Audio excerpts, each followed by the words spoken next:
Yeah, it turns out that there's a lot going on there to lie to you about how fast your write speed really is. Wendell stopped by. Hello. He brought snake oil. I heard it was good. I saw it online. I don't know. Oh yeah, I saw that online too. Yeah, they really made it sound good. They tried. Yeah. Well, they tried. Yeah. Do we just? So is this like from the bottle? Yeah, directly up the nose. Okay.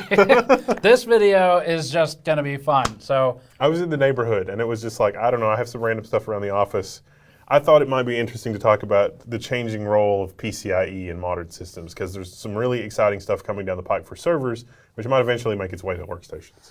yeah, so we're gonna be talking about Wendell's box of oddities that he brought, and I'm not sure if it will or at what point it will, but we also filmed a short thing about our old small sound chamber. That's why I'm here. I've come to steal the old sound chamber. He's taking possession. He's repossessing it.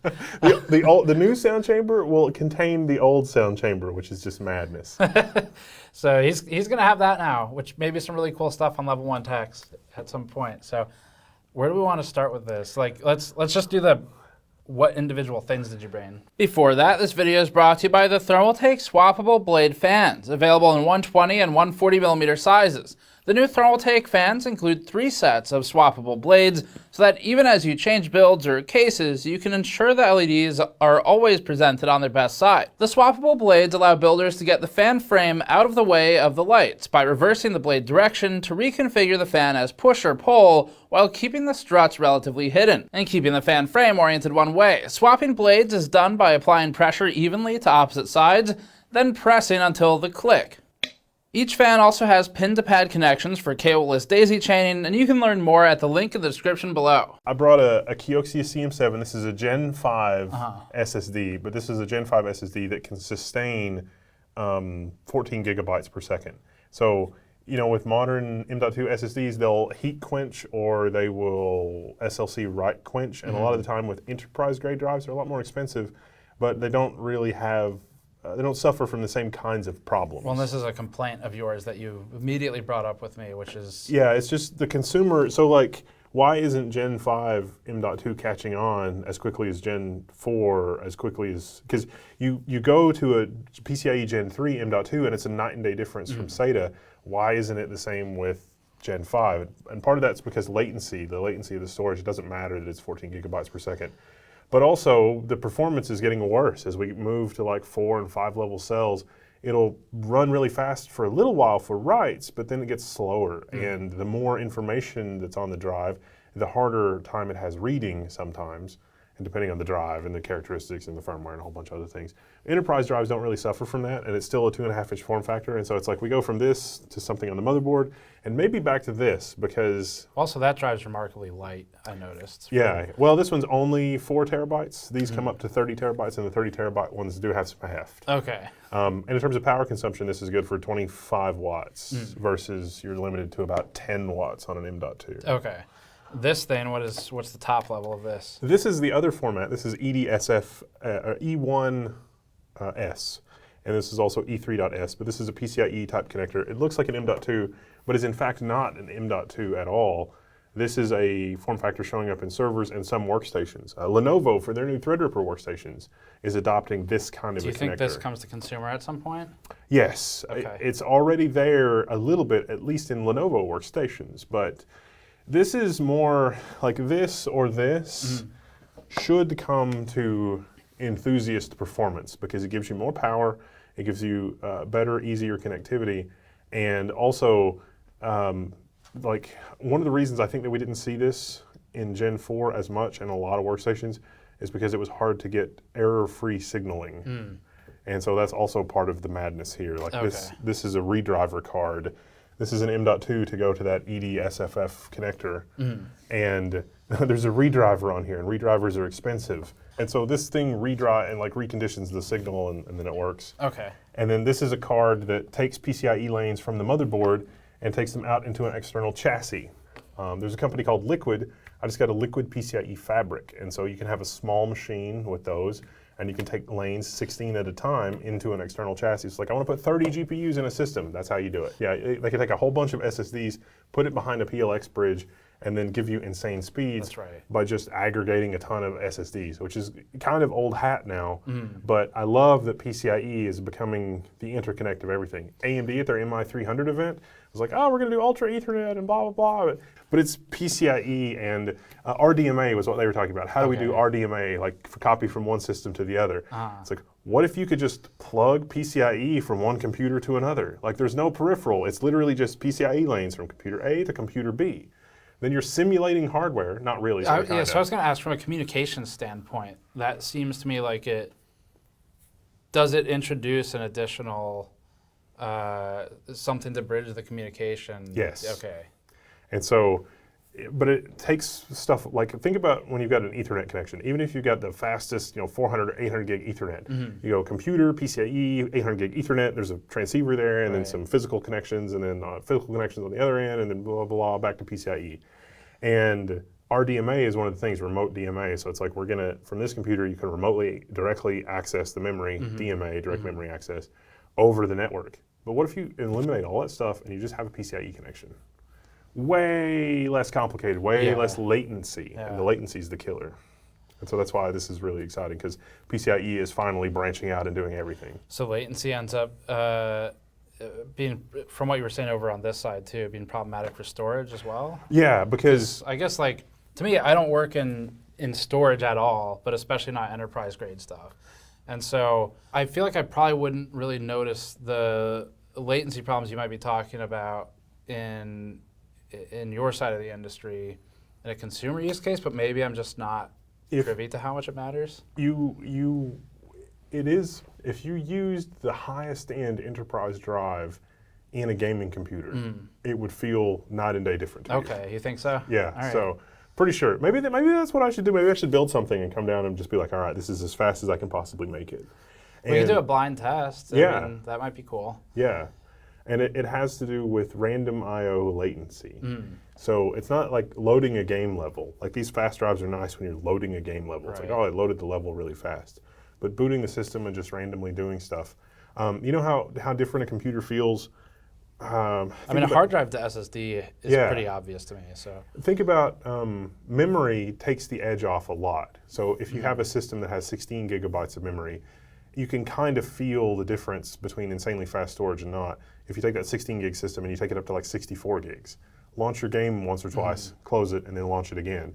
Most of that is not reading from the storage, it's just cached in memory. Okay. And you get the benefit of the really low latency storage when you have gobs of memory and it caches it. Right. So you look in Task Manager and it's like you're not using the memory. This is also why we, in some games now, this has become an actual important factor for us for benchmarking, where we used to run everything off of 2.5 inch SATA.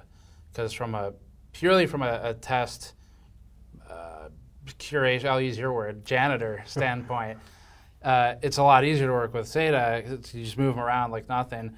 But we had to switch to NVMe drives, at least for primary, and we moved to them for game drives now too, because the games are large enough and they need the data fast enough that it was starting to affect the time between tasks in a way that matters. Like when you're running, it's weird because as a player you notice it, but when you're running thousands of tests, right, in a month, like an extra few seconds, it really adds up fast.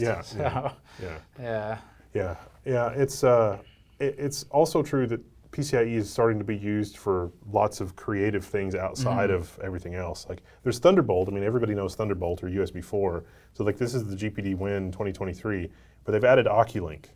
And OCuLink is this strange server connector as well. Like there's no difference between these connectors on this ROM server motherboard and our system here. Like this is a server data cable. That goes over to this? Yeah. G1? Yeah, the G1 is also an OCuLink, but I can mix and match here. Like it doesn't have to be a G1.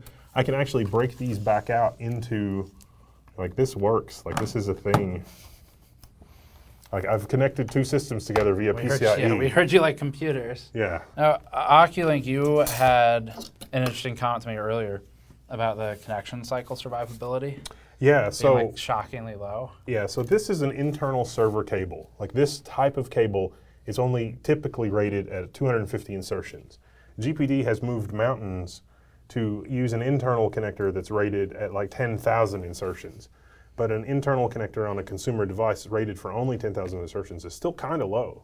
A lot of USB-C connectors are rated for 100,000 plus insertions. So you're talking like on the motherboard side, I guess. Yeah.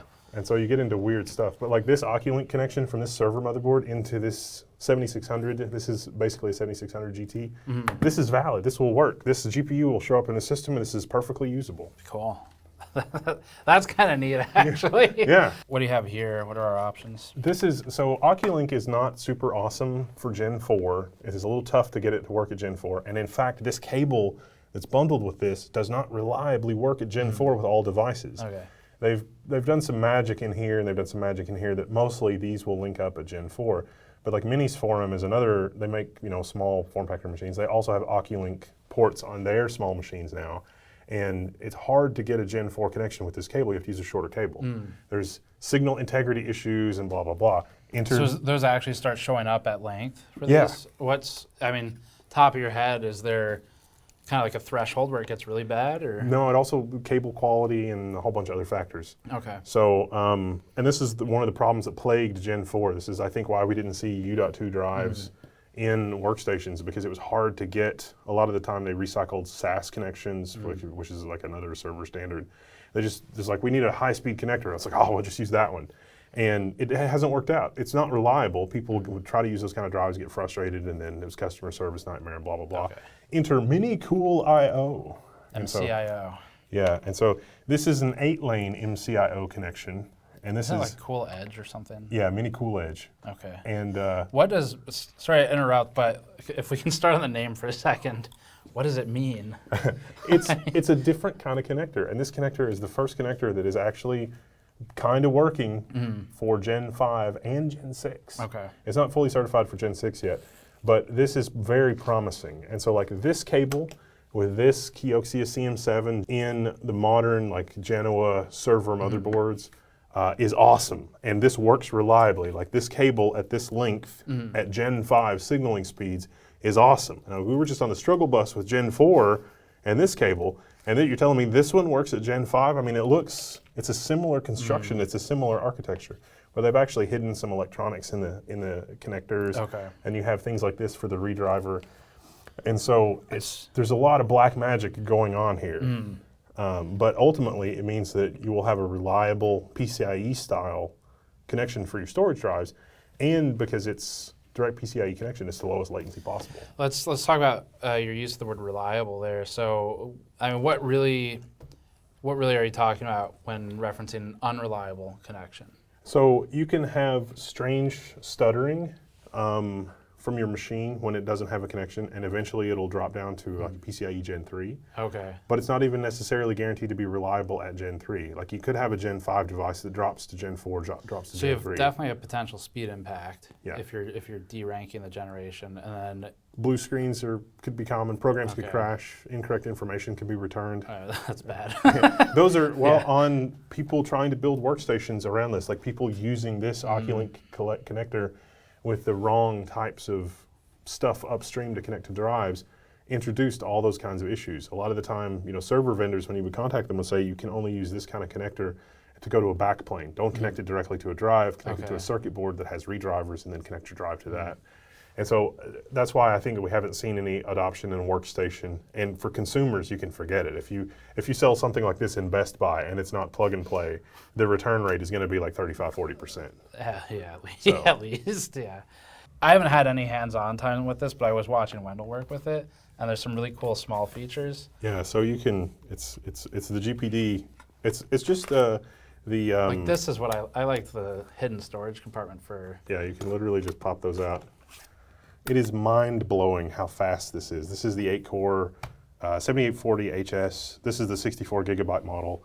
I've got 3 terabytes of storage in it right now, dual booting Linux and Windows. I can't believe the battery actually lasts like 7–8 hours. Yeah, that's good. You said you liked the keyboard when buying this specifically. Yeah, it's productive. Okay, just specifically with what buttons are available, I guess. That's always my problem with, it's like 90% full size. Yeah. I will say that terrible. This isn't bad index finger. I think if you wanted, like this is pretty bad. This feels awful. 2 fingers. I'm not a fan of this. But yeah, just single for L1, L2. What kind of games are you playing on this? Not much. Okay. Not yet. It actually plays Baldur's Gate reasonably okay. Okay. The deck and the ally, maybe they fixed it now, but they were struggling a little bit with frame pacing for Baldur's Gate, even at low settings. Yeah, when you used it with the G1, of course, it's a really good experience. But AMD, like in their drivers, it's really fascinating because the drivers think that this is internal, and so they give you software for setting the total system power, but in this case, the total system power is externally powered, and that's externally powered. And so if you set 100 watts, it'll try to balance 100 watts between the CPU over here and the GPU over there. Okay. But you can let both of them run unconstrained Right. at like 100 watts if you want to, and that's fine. You don't need that for gaming, but it's a thing. Don't tell me what I need for gaming. I need a 14900K uncapped for gaming, all right? 800 watts. Yeah, I want my room as warm as possible. You were talking about how PCIe as kind of a standard communication option, I guess, going forward is exciting to you. Yeah. So why is that? Because it's standardized, and it means that anything can connect to anything else, even for all the crazy off-label uses. Like if you wanted to connect the G1 to a Roam server motherboard, it's totally fine, as long as you can physically get the PCIe lanes there. And anybody that's followed our channel for a long time knows we've been doing that with M.2, is like converting M.2 back into 4 PCIe lanes. You have something like this, and you can do that. Or you have something like this, where you literally, like this is on the server side in commercial, you take this back into a chassis. And the reason that you would do that is because you can disaggregate PCIe devices from the hosts that they're physically attached to. So think about it in terms of like, I'm a game developer, I'm a software developer. I've got 3 generations of AMD GPU and 3 generations of NVIDIA GPU that I want to work with my game. So instead of having one test system where I'm swapping GPUs, I can actually build a fully automated real-world test rig and have this connected to a gaming PC. I see. And then in software, swap the GPUs and set a fully automated test. Right, yeah. So. Yeah, I briefly was in talks with a robotics engineer about building a rig to swap cards. We decided it wasn't worth it. Yeah, we decided it wasn't worth it. But that is cool, though. I mean, that is really interesting to me as a use case, and I guess what that maybe kind of opens my eyes to is if the standard, if PCIe is just a standard, then you don't have to worry as much about, okay, well, is this an edge case? If the answer is yes, this is an edge case, and so is this and this and this and this. But if they all kind of just work when you plug it in, it doesn't, like, it's not like it's necessarily a ton of explicit support. Yeah. So I guess that's kind of the benefit is if you have 1 million people who all are members of these small, edge case groups, you're at least not dealing with the explicit support you might need through other options. So. And it's software definable too, because if you are using GPUs for people logging in remotely during the day, as everybody leaves, you can just re-provision that those GPUs would then be used for AI or research after hours. Or go back to some pool for selection, I guess. Yeah, the switching is happening at PCIe, and there's no overhead from the switching because it's just PCIe. Right. And you're not building a new stack on top of Ethernet or some other protocol. So I mean, protocol. do you then, in that scenario, if it's like GPUs, do you end up with basically almost like a mining rig scenario where it's kind of, okay, so like host board, bunch of cables, and then a bunch of GPUs up in a rack somewhere. Okay. And you can even take it a level further. Imagine a single rack as your unit of compute, and there's a single insanely high-speed PCIe network card, just the one. And the one network card is what connects the entire rack. But you've got a rack full of machines that are connected to the PCIe bus. The one network card shows up as a discrete network card for all the machines that are attached to it. And they can all communicate with one another like as if the network card is real, but you don't actually have 12 network cards in 12 machines. Okay. There's one network card that's 800 gigabit. Is this like is this a future to you? I mean, do you see this as where we're going? Yeah, a lot of the high-end data center stuff is already there. And I could see, like, think about compute resources at home. If you had the virtualization stuff that we were doing and like vGPU unlock, which is like the fringe, there's a really cool utility that'll let you unlock GPU virtualization on a gaming GPU, like as if it's an enterprise GPU. But imagine that your home computer is not your home computer anymore. Your home computer is a box in the basement that can make noise and do whatever. And somebody wants to play games at 40, 90 levels of fidelity, they can. But then somebody else also wants to play, that's fine. And they're all on the same shared hardware. But that sounds like, if I'm NVIDIA, that sounds like you're stealing from me. I mean, you got to buy 3 GPUs. Yeah. Well, yeah. So it's not like, because it's like, you're talking about a mini version of GeForce Now, just locally. Yeah. Better latency, more ownership, which is good. Yeah. And maybe that's, So what if I plug my little mini laptop in, but there's no, like, I'm not plugging it into a docking station, really. I'm literally plugging it into a desktop machine down there. There's no bottleneck. And then when I want to take it with me, it's going to run slower because I'm taking it with me.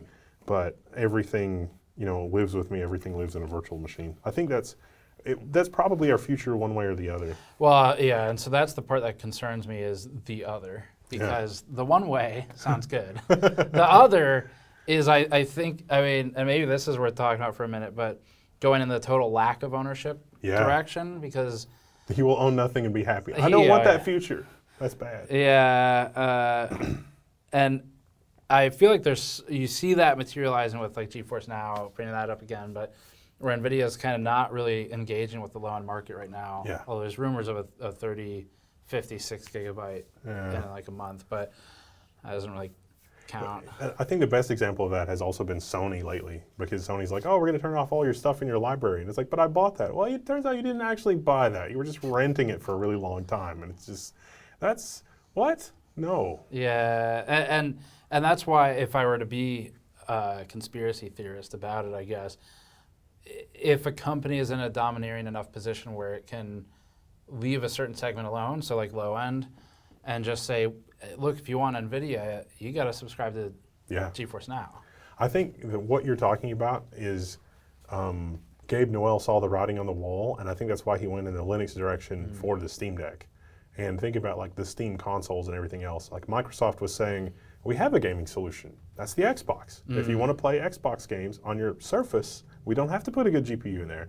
You can do remote play over the network to your Xbox, and we'll sell an Xbox, and the Xbox will be the thing that's running. And you have 2 people that want to play games at the same time, you get 2 Xboxes. You have 3 people in your house that want to play games at the same time, you do 3 Xboxes.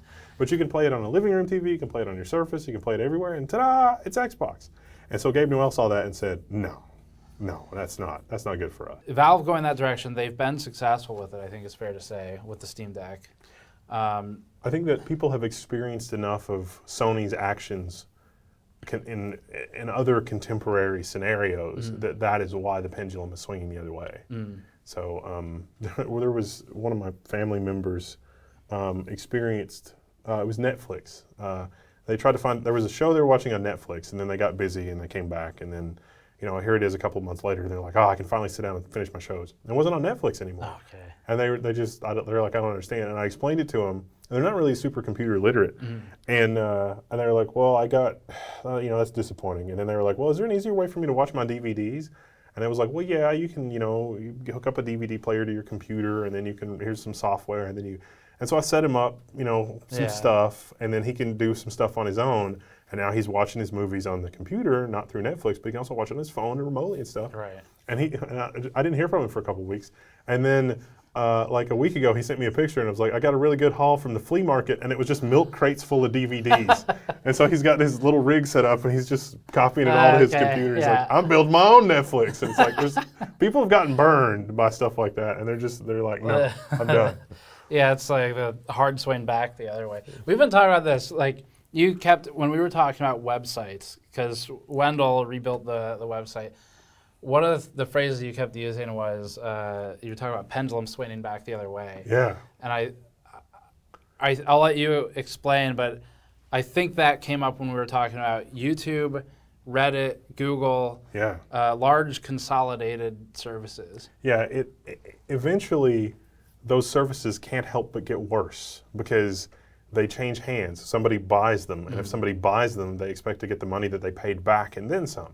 Immediately. Yeah. in the US, Yeah, with Reddit, the mod Exodus and that sort of thing. And if you look at a lot of printed websites and, information capture, like we're losing a lot of information in things like Discord. Like there's a lot happening in Discord, and that's good, but then the information is not really well captured and well searchable. Forums have largely been replaced by it. Yeah. Which is a problem. I was talking with Patrick and our team about this recently. I think we may have talked about it too, about this concept of Google is getting worse, like the search engine. Yeah. And some of the lawsuits, it literally came out that it is in their financial interest to make the search results a little worse because you stay on the site a little longer and they make a little bit more money. That's so stupid. Yeah. But I started experiencing that more recently where I forget, I was troubleshooting something, and it was the first time I've had to like look information up to troubleshoot a Windows issue in a long time.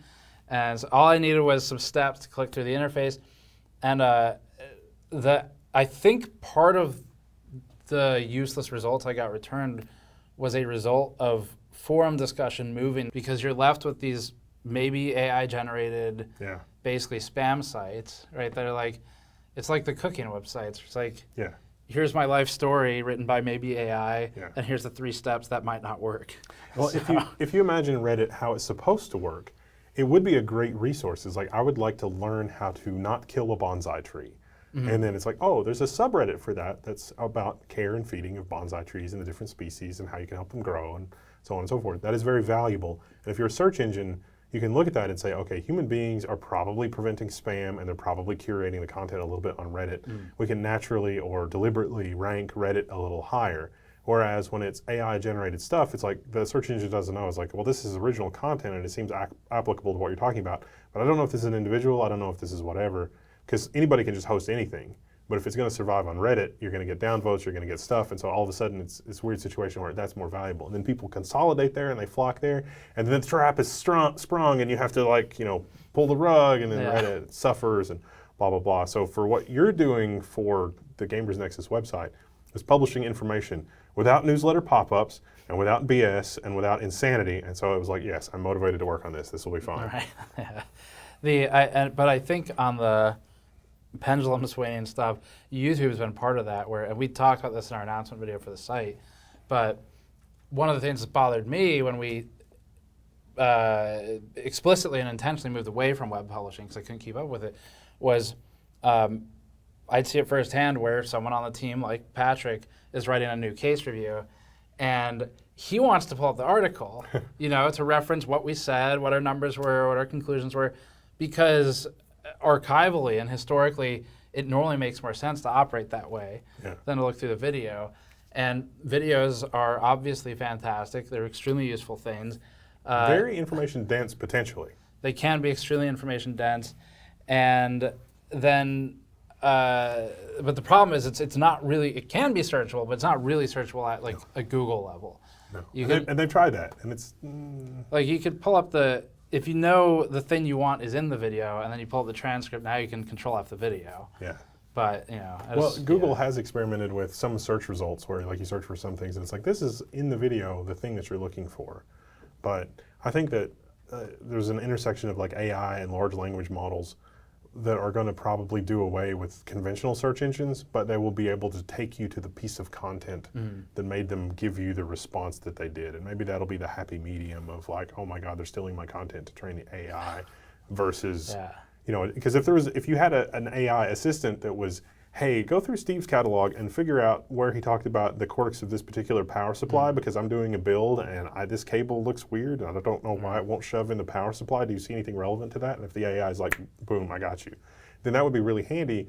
Like that would be like the Google of yore. Yeah, I mean, it's the reason that's better than just a Google search, I guess, is because you can Google, you start making your search query too long, and it's just the results. But historically, that was fine. Like there were programming queries that I had that were this long, and Google was like, there's like 7 guys that had that problem 3 years ago. Here you go, and that's all gone now. Yeah, no, that makes sense, and that was something we talked about too with the charts as PNGs versus, and a lot of that was just we didn't want to commit to too much complexity too early. It has to be sustainable for our workflow.